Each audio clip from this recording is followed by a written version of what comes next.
자, 그런가 하면 트럼프 대통령의 최측근으로 불리며 그야말로 여러 가지 지금 일들을 하고 있는 테슬라 CEO 일론 머스크. 지금 뭐 사람을 막 자르는 일에 막 앞장서고 있다고요?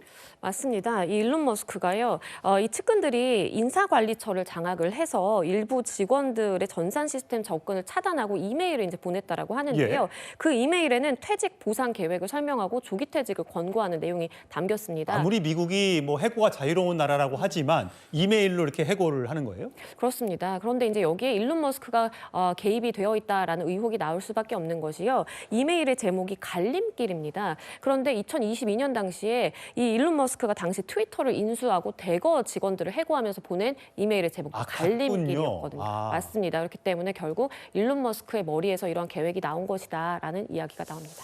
뭐 경제적으로 뭐 본인이 맡고 있는 일이 정부 효율부니까 그렇게 인력 공무원들 인원 감축하는 건 그렇다 치지만 사실 요즘에 발언들이 도를 넘고 있다라는 이야기도 나와요. 그렇습니다. 그렇기 때문에 이 미국 내에서도 비난 여론이 높은데요. 빌 게이츠도 이 일론 머스크에 대해서 굉장히 맹비난을 했습니다.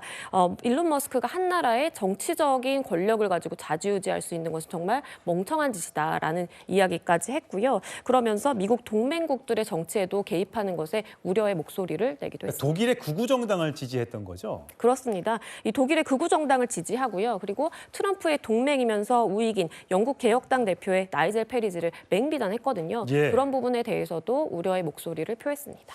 그런가 하면 이 보니까 뭐 트럼프 대통령도 비트코인, 또 일론 머스크도 비트코인, 암호화폐 이건 굉장히 많이 통용될 거라고 하는데 필요 없는 거라고 빌 게이츠는 얘기했더군요. 그렇습니다. 빌 게이츠는요, 테슬라가 비트코인에 투자를 한다라고 해서 일반 투자자들이 따라가는 것은 굉장히 위험하다라고 했고요. 그러면서 머스크보다 재산이 적다면 투자를 조심해야 되는 것이다. 일부 사람들의 그러한 세계 1등 부자보다 적다면 하지 마라. 그렇습니다. 일부 이론에 불과하다라고 이야기를 했습니다. 근데 지금 빌 게이츠가 이제 자서전을 발간하는데 가장 70년 본인의 삶 중에 가장 후회하는 게 있다면서요.